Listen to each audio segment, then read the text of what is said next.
Ito may panibagong fishing adventure na naman tayo. So yan, bago ang lahat, gusto ko lang magpasalamat sa mga subscribers na patuloy na sumusuporta sa ating channel, sa mga nagko-comment. Maraming salamat po sa inyo guys. Sana wag po kayong magsawa na sumuporta sa ating channel. At sa mga hindi pa po nakapag-subscribe, please guys, subscribe na po kayo. So yan, ngayong hapon may gagamitin na naman tayong lure. So one lure challenge pa rin to.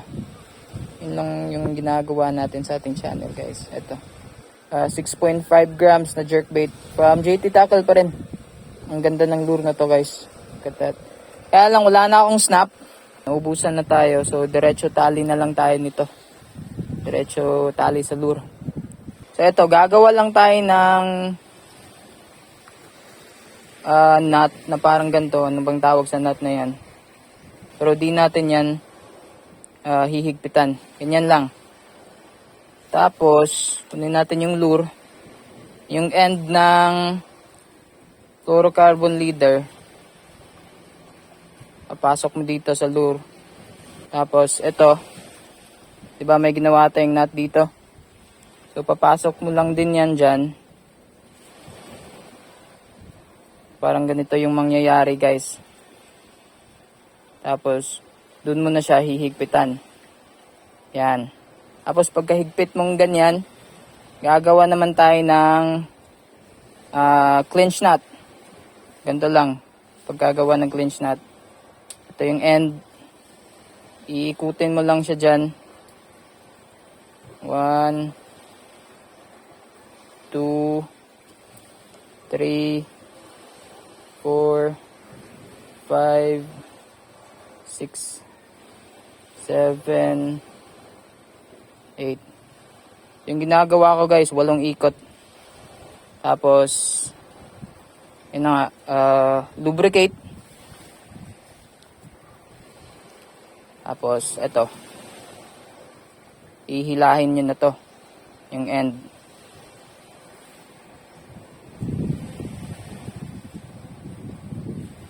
Yan guys.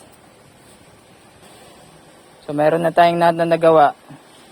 So kung titingnan nyo guys, meron pa rin siyang parang snap para makalangoy pa rin siya. Ganito lang yung ginagawa ko guys. Okay na yan. So let's go.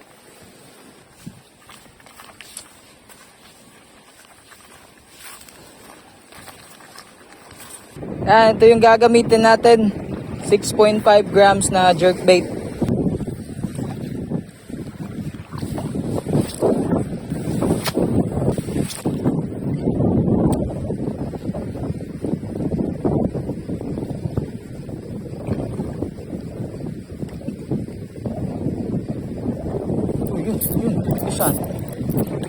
Yan guys. Yan ang likod. Parang bugaong. Ito. Yun, bugaong nga. Bugaong na naman. Yun o. Ayos. Galit na galit yung bugaong guys. Yan. Ayos. Uy. Ano kagatin?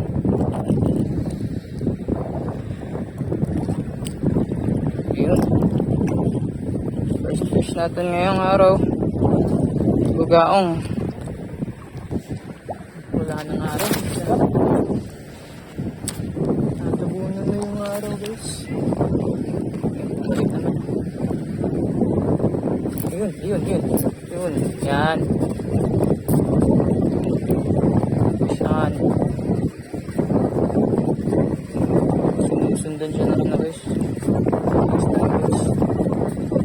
Bugaong.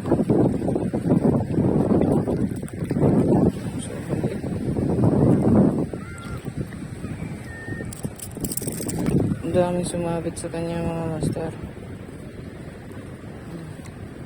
Uy, tinamaan sa mata. Aray. Okay na. Yan, pangalawang bugaong natin. Ito yung mga mangingisda dito sa amin guys. Inahandaan na nila yung kanilang mga lambat.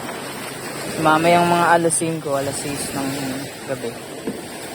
Yun, nang lalambat yan sila. Yan guys, si Boss Totong. Pukot pa, pamanti ba? Oh, pamanti. Pamanti, no? Oh. Tagalog lambat.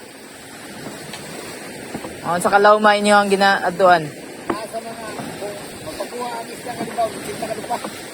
Yan. Sinta, Oh. sinta. Lagi sa ilaw, dagat. 80 di pa yung laalambatan nila guys. So malalim talaga. Magandang hapon sa lahat. Tutulay lang natin yung naging fishing adventure natin ng mga nakaraang araw. Pero yung gagamitin natin na lure. Cast.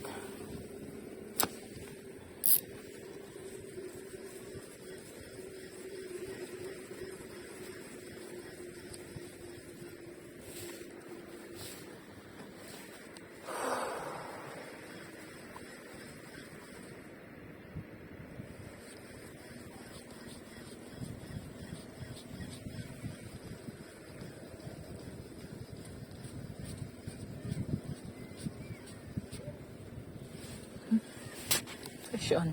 Uy, fish on guys. Look, fish on guys. Look. Yun. Fish na. Sa malapit lang. Dun sa tapat lang talaga. Tinatawag to dito sa amin na auman. Hindi ko alam kung anong sa atong tawag nito. Black spot snapper or one spot snapper. Hindi ko alam. Pero locally, tinatawag to na auman or aluman kasi mayroon siyang parang nunal.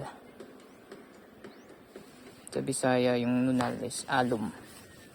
So yan, dali guys, ayos, dali yan.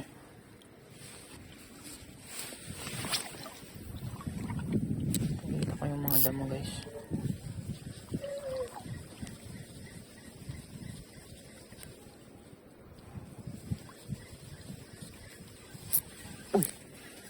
Fishan. Isda kaya yan. Tiki na naman ito.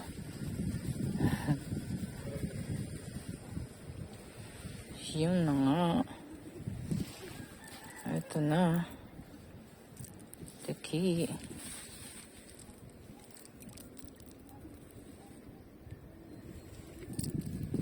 Nagparamdam na yung tiki.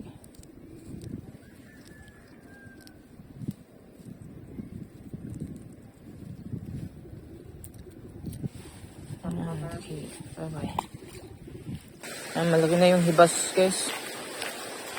Agis ulit tayo. Daming isda guys. Ano? Daming isda. Tara. Agis.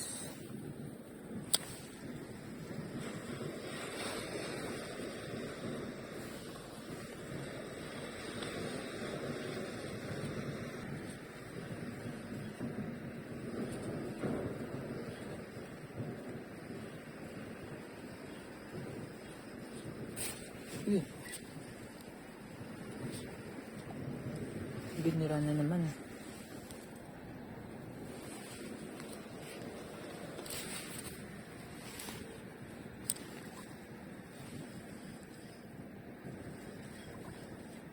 Yun, stop. Fish on. Tiki pala.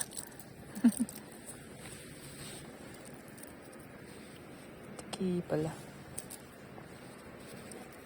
Yun o. Bye-bye. Hagis.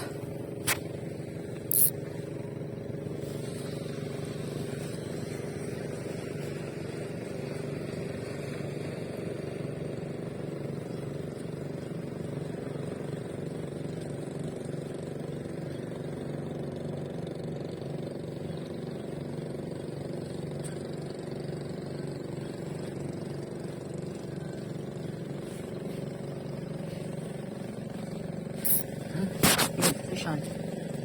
Okay na naman. Okay na naman. Nadali na naman yung lure natin. Guys.